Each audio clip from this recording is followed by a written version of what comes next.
राधे राधे भक्तों। आज मैं आपको पौष माह की पुत्रदा एकादशी की कथा सुनाऊंगी।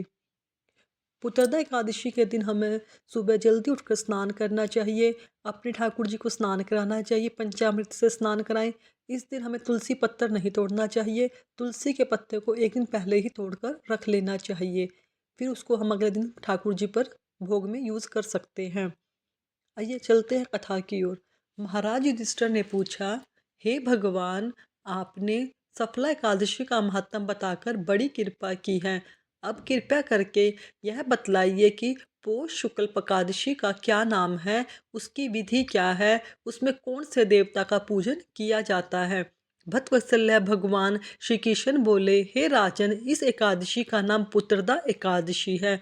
इसमें भी नारायण भगवान की पूजा की जाती है।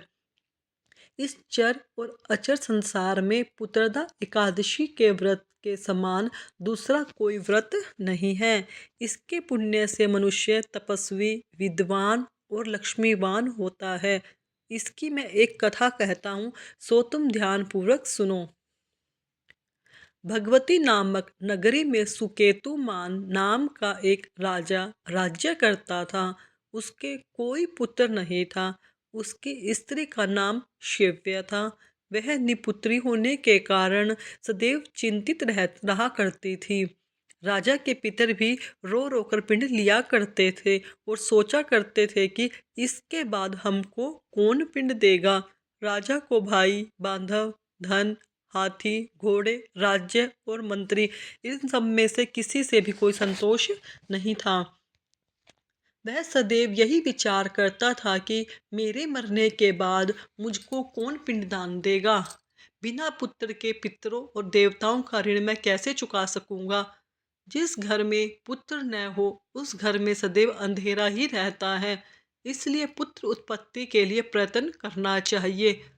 जिस मनुष्य ने पुत्र का मुख देखा है वह धन्य है। उसको इस लोक में यश और परलोक में शांति मिलती है, अर्थात उनके दोनों कुल सुधर जाते हैं।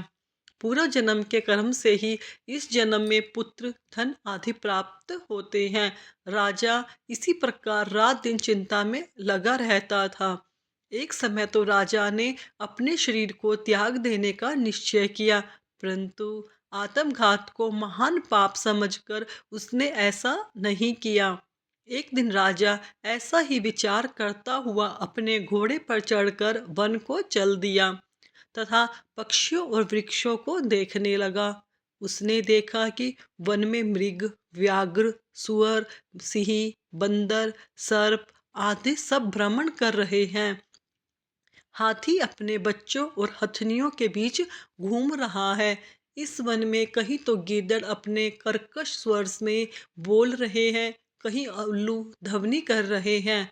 वन के दृश्यों को देखकर राजा सोच विचार में लग गया। इसी प्रकार आधा दिन बीत गया। वह सोचने लगा कि मैंने कई यज्ञ किए हैं, ब्राह्मणों को स्वादिष्ट भोजन से तृप्त किया है, फिर भी मुझको दुख प्राप्त हुआ क्यों। राजा प्यास के मारे अत्यंत दुखी हो गया और पानी की तलाश में इधर उधर फिरने लगा। थोड़ी दूर पर राजा ने एक सरोवर देखा। उस सरोवर में कमल खिले थे तथा सारस, हंस, मगरमच्छ आदि विहार कर रहे थे। उस सरोवर के चारों तरफ मुनियों के आश्रम बने हुए थे। उसी समय राजा के दाहिने अंग फड़कने लगा। राजा शुभ शकुन समझकर घोड़े से उतरकर मुनियों को दंडवत प्रणाम करने बैठ गया। राजा को देखकर मुनियों ने कहा, हे राजन, हम तुमसे अत्यंत प्रसन्न हैं। तुम्हारी क्या इच्छा है, सो कहो। राजा ने कहा, महाराज, आप कौन हैं और किस लिए यहाँ आए हैं, कृपया करके बताइए। मुनि कहने लगे, हे राजन, आज संतान देने वाली पुत्रदा एकादशी है। हम लोग विश्वदेव हैं और इस सरोवर में स्नान करने के लिए आए हैं।